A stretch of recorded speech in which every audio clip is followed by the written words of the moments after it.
po yun. Wait. Kasi punta kami ng dagat, no? So, gagawin ko itong parang ano. Yan, parang ganyan.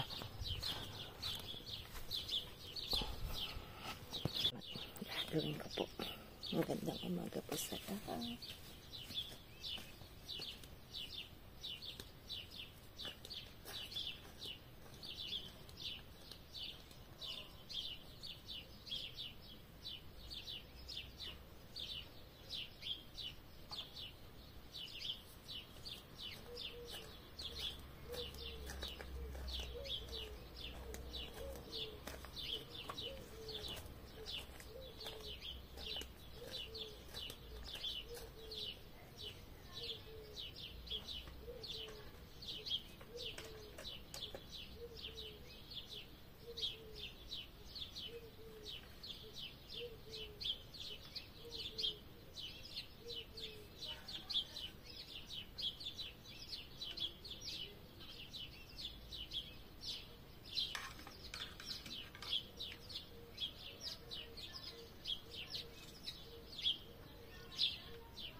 ako ng bamboo. Kuha ng bamboo. Yan. Yan, natapos ko na. Ganda na. Yan na po yung ano natin. Papakanap na kasi yung sitaw. Ayan. Tapos dito, tinaliman ko po ng siling pansigang. Ayan. Tingnan natin kung tutubo. Dinarek ko po. Ayan. Ayan yung ginawa ko kanina. Ayan. Paano kasi? Pakanap na sila. Ayan. Ano pa lang, 6 o'clock po ako nagising. Diretso na agad ako dito. Nagkape muna ako. Siyempre naman, kailangan pampagising ni Manay. Kung hindi, matutulog tayo dito sa garden, ha? Balik po ulit kami. Pangatlong balik na namin. Si Sam po magpapana. Yung binili niya pong 200 euro na pampana, nasira agad. Tapos, ayaw namin kung papalitan, no? Kasi may parang yung site ng internet na binilihan niya, bad reputation. So, pag bibili po kayo, titingnan nyo, no, kung pwedeng, kung yung site na binilihan nyo pa internet is accessible po, kung may mga parang, antag nito, mga default po, yung parang parang factory default na po. So, may iba kasing site na alam mo naman are knocker. So, tingnan natin kung papatan. Pag hindi, ayusin niya daw. Sabi ng tatay niya, wag mo na daw galawin kasi baka, baka palitan din. Kasi nag-ask ng video, tapos papadala daw sa gumawa. Tingnan natin kung papalitan. Kung hindi, bibila na lang siya ng bago. Or baka maayos niya. So, pag naayos, di okay. Hindi namin pwedeng dalhin kay DIY Enting kasi ang haba kasi nung binili niya, eh. Sobrang haba. Kaya hindi po pwede. Hindi pwedeng mailagay sa sa bagahe, no po. Ayan, today walang katao-tao. Kaya maganda po dito sa pinupuntahan namin. Hindi masyadong matao. Pero itong site na itong po to, windsurfing na po. So, hindi pwede ditong inuulit ko na maglangoy-langoy. So, dun po tayo sa kabila. Dito lang kami dumaan kasi medyo mas malapit yung parking. Pag dun po kasi kabila, layo ng lalakarin. Dami pa naman dala. Yan si Frank. Mag-isa lang. Nagmumuni-muni sa buhay niya. Ayan. Dalawang magkapatid. Ayun. Ayun ang gumana. Yung dalawang magkapatid. Ayun. May araw na. Ayan. Ganda po pag may araw. Ha? Dito sa kabila. Ayan. Sabi ko wag nang mag-hunt ng ng crab kasi mag-fishing si Sam kasi ang dami pang crab. Ako lang naman kumakain nangyayari dito at siging hinto-hinto ng aking camera. Walang birds na nag-hunt. Ayan. Walang. May fisherman din kasi may parami pong naglalakad. Sarap kasi maglakad sa dagat, eh. Exercise mo talaga yan. Kung malapit ka talaga. Kami naman, 30 minutes drive naman. Kaya malapit pa rin. Mas maaga pa kami pumupunta. 7:15 po kami umalis sa bahay. Ayan. Almost 8 na po. Almost 1 hour din kasi. Traffic. Tapos syempre maglalakad pa. Ayan, malapit na tayo. Ito yung dito bawal mag-fishing dan sa kabila kasi may mga mangingisdang ibon dyan. Joke. Ay, tingnan mo to si Uy, may crab, gusto niyang mag-hi. Nagliliwaliw to,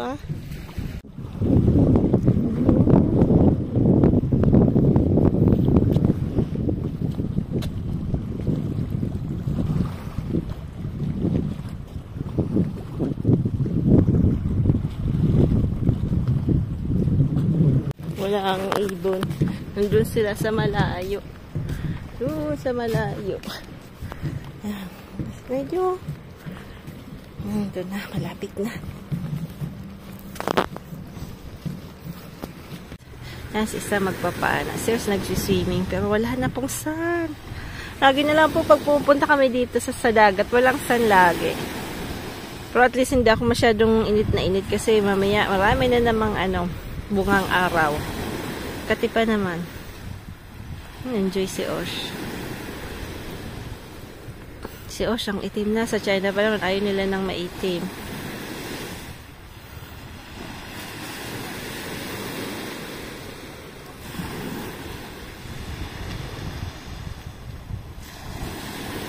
Sunod-sunod yung kapatid niya. Ito si Osh parang servitor ni Sama. Sabi ko pakawalan yung crab. Ayaw niyang pakawalan. Kakainin niya daw. Bumbukla talaga to. Hindi naman niyang kakainin. Lulutuin niya daw. Papakawalan ko mamaya. Dami po doon na mussels. Kaya lang maliliit pa. Tahong. Marami pong tahong doon. Dati po nangunguha kami ng tahong pagka hindi pa masyadong maraming tourists, no? Ang hirap lang linisin. Pero ang tataba po. Ang tataba niya. Sa mga rocks na ganyan din. Mamuha si Frank sa umaga. Kaya lang, nako, madugo ang paglilinis. Kasi ang daming nakadikit na mga kung ano-ano. Kasi siyempre wild.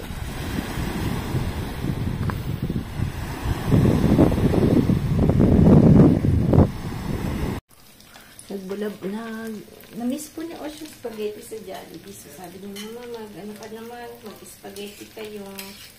Medyo matamis yung gaya sa Pilipinas. Namilis nila. Pero lagyan ko po ng bola-bola.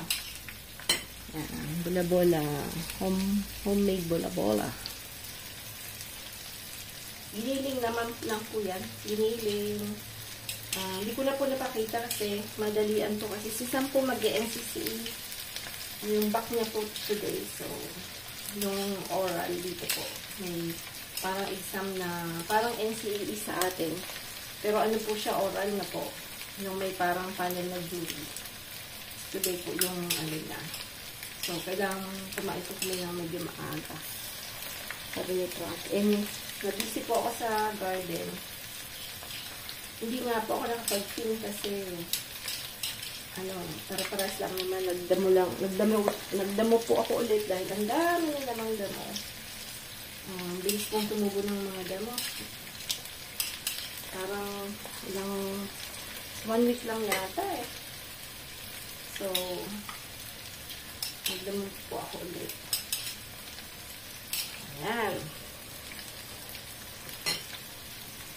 Ayan ka, mabilisan naman. Yung bola-bola po, mga yan, gusto ng mga bata, no? Pag meron pa kayong mga baby pa, or yung mga 3 years old, 2 years old na po. Magugustuhan po nila yan. Kasi, hindi matigas. So, kahit matatanda nga, paborito rin. So,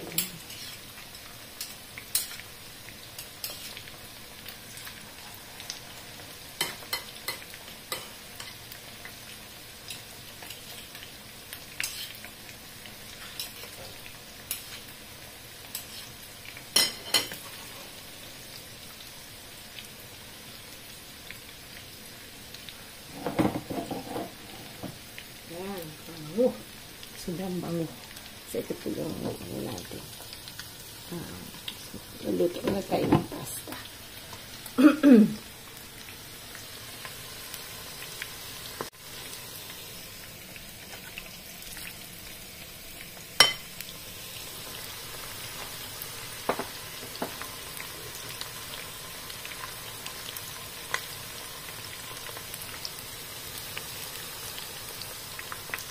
Ang bango niya po. Ang bango niya kasi meron po siyang bell pepper, onion, celery, tsaka garlic na po. Tsaka carrot. Pinilingan ko po siya ng carrot. So, mix ko po yan sa giniling na po.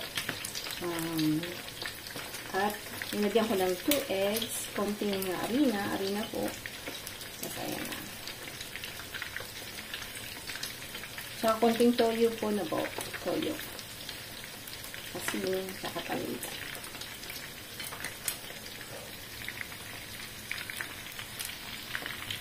Wala na akong battery. Adobo.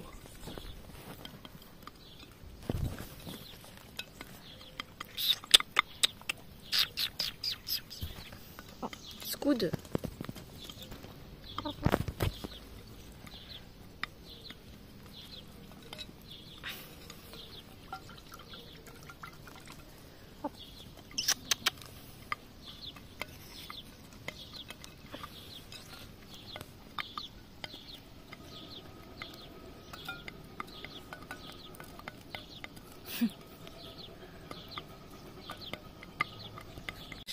Ay, magpakuha.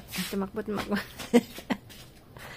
Ang init po today. Nako, sobrang init. Sobrang init. Kanina pa kaming langoy-langoy. Ay, si Osh. Nako, kinukulit yung mga manok. Kinukulit niya. Tanimpan po tayo nito. Maga. Pag-inis lang. Ano po.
Yan, gumagapang na.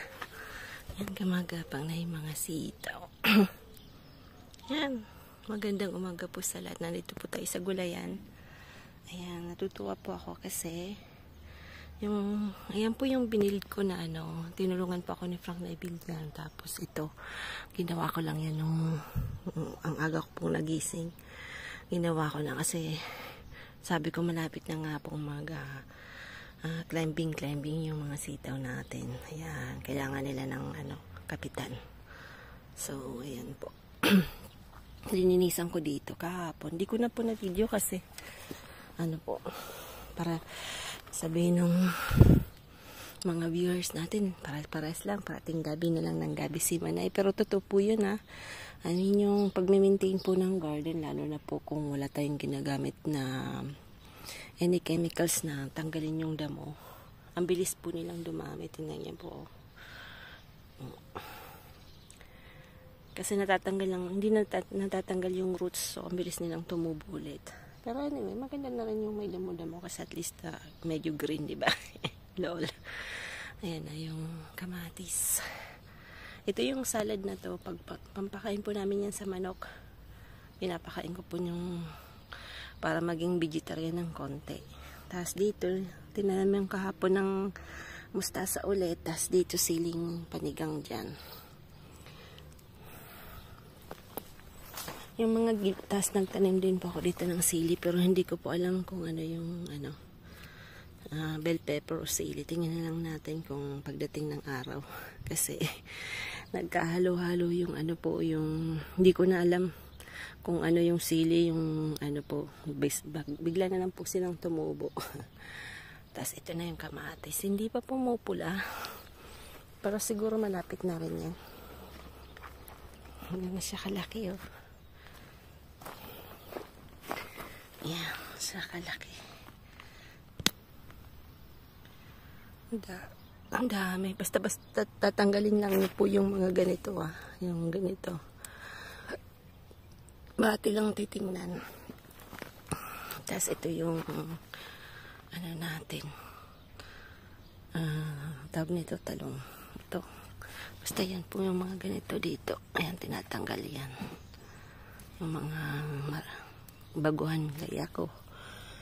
Baguhan na nagkakamatis. Kaya mabusisi rin po yung nagkakamatis sa Pinas na po. Sasabihin na mahal-mahal lang kamatis. Alagaan din po yung kamatis Ayan. So dapat talaga naka-on hands ka. Tapos dito yung kabila. Tingnan natin.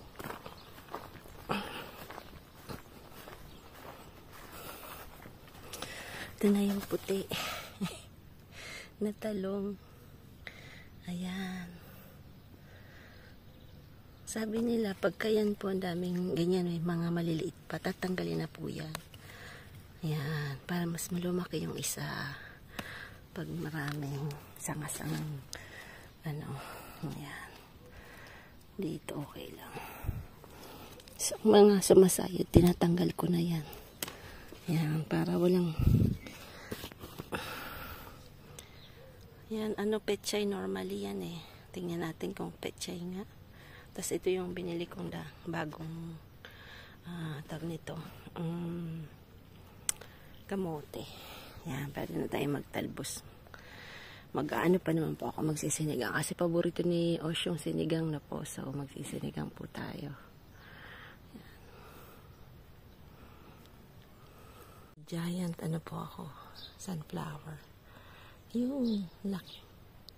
Sabi na, hindi pa ako nakakita ang gano'n. Sobrang higante daw yung sunflower. Tapos ito yung cherry. Yan, lumalaki na po yung mga tanim natin na puno. Mga puno.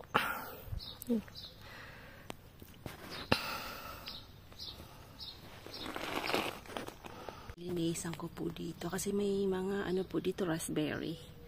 Tapos tinaniman ko dito ng kalamansi. Ay, kalamansi. Lemon na po. Hindi ko lang sinabi. Na-addict po ako sa lemon. So, ang dami ko pong mga patagong tinanim. Ayan.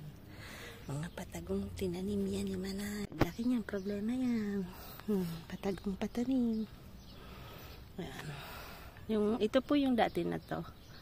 Kaya lang, ayan. Tingnan nyo yung bunga. Hindi pa talaga nung kaganda. Mainit kasi masyado.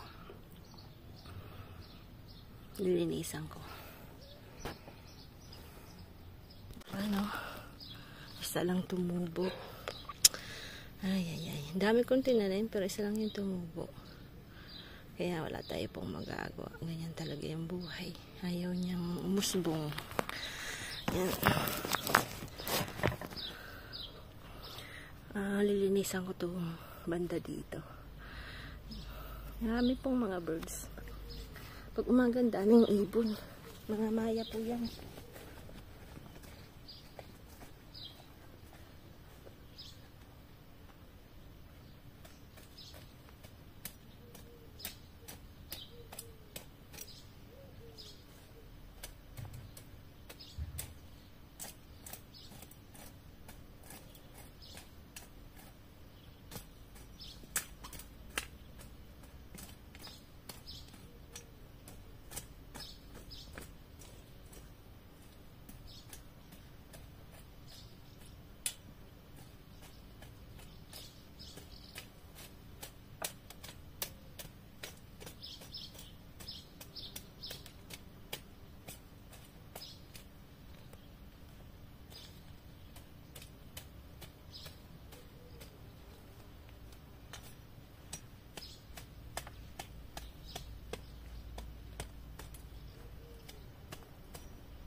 Init na.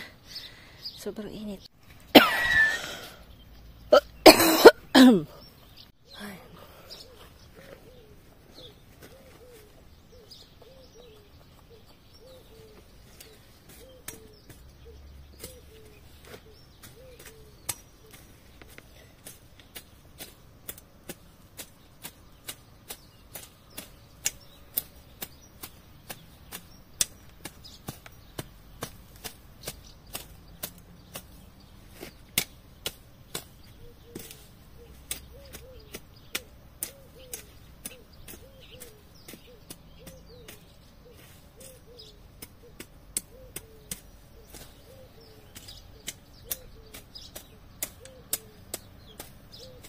Yan na exercise. Yoga time.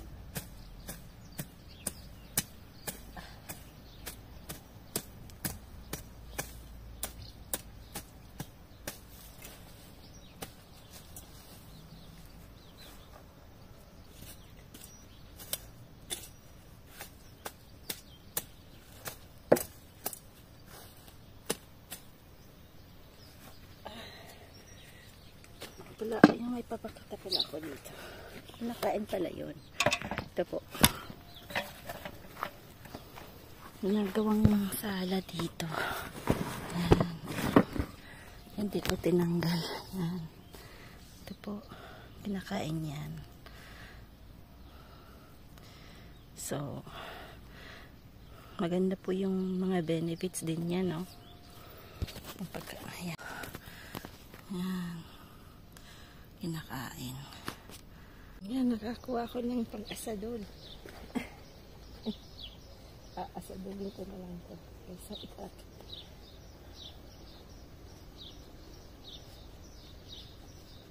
Mas mabilis pa.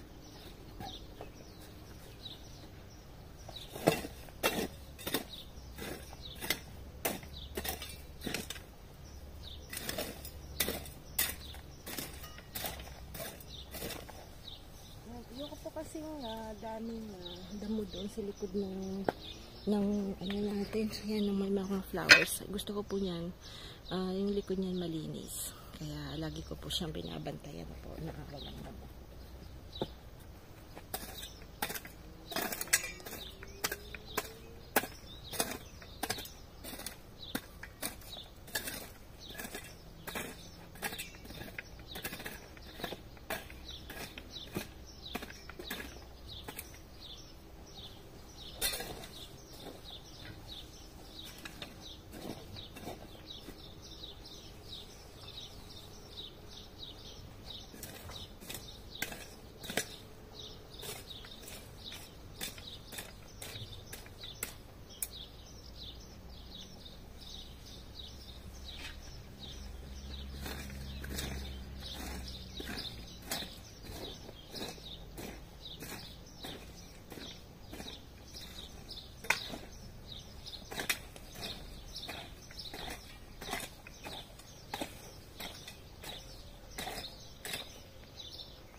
Talo natin dito. Ayan. Mainit na. Mainit na po. Natin tong tawag nito. Ayan. Ayan. Puting. Tawag nito. Puting. Talong. Puting. Kaya lang dito. Wala naman pako dito. Ayan. Ayan. Kunin natin ito. Kasi paborito na itong sinigang. Yung ulo po nung yan. Saya pagka ganyan, yung nakakain na yung inaano mo. Sa Pinas, hindi natin na-appreciate yun kasi Sa palengke, ang dami na po. Pero dito pag nasa ibang bansa ko po, naku, precious po yung mga gulay na ganito kasi wala kang makuha. Meron man, ang mahal. Tapos ang pangit pa. So, talagang kailangan mo magtanim. Yan. Kaya ako talagang matyaga magtanim. Kahit medyo nakakapagod talaga po yung may garden ka. Kasi, need to wake up early. Kaya lang ako naman is early bird. So, pero pag kayang meron ka nang aanihin, tas lulutuin, iba po yung sarap. Nung, nung tag nito, iba po yung sarap ng ng backyard gardening na po. Para sa akin na talagang fresh na fresh po. Tapos, yung kinain namin yung apricot, no? Iba talaga yung tamis niya. Sarap. Yan. Kuha din tayo ng ay, init na. Sobrang init na po. Hindi ko na po na-feel po ako doon nagsiligang sa labas. No? Ito po talagang gamit kong kandero. Kasi maulin. Hindi ko na po siya inano. Pinili kasi wala po akong battery. Yan. Paborito kasi ito. Pero yung ulo lang po yung nilagay ko. Para maraming potahe. Tapos yung buntot ng bandang pipritoy natin. Kasi mas gusto nila pag prinito. Gusto na lang nilagay dito sa baw. Sarap. Nalagyan natin ito ng ng mga kinuha natin na yan. Mamaya na natin pala ilagay. Kasi, ma-overcook yung gulay natin. Pagkakain na. Ayoko po kasi na-overcook na gulay. Gusto ko yung green na green siya. Talaga si Manay. Kanya-kanya gusto lang talaga yan. Pag bumibili kami ng isda, madamihan. Tapos, panipreserve na lang namin dahil malayo po kami sa mga bilihan. Yan. Para tipid sa gasolina. Gasolina, dahil ang mahal na po ng gasolina.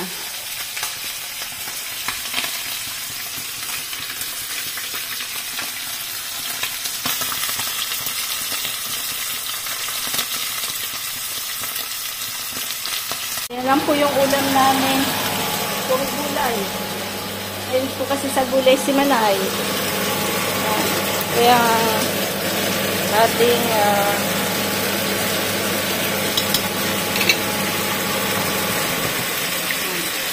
sa mga bata. Nagyan kong patsoy. Gulay din sila.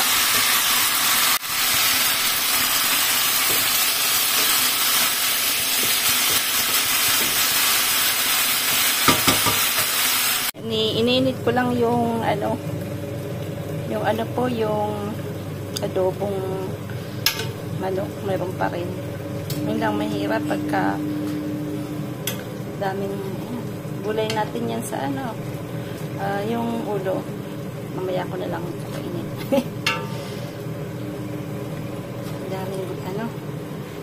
Dami pong dinamihan ko talaga yung sabaw kasi yung sabaw po masarap. Yan. Bon appetit po sa lahat. Thank you for watching.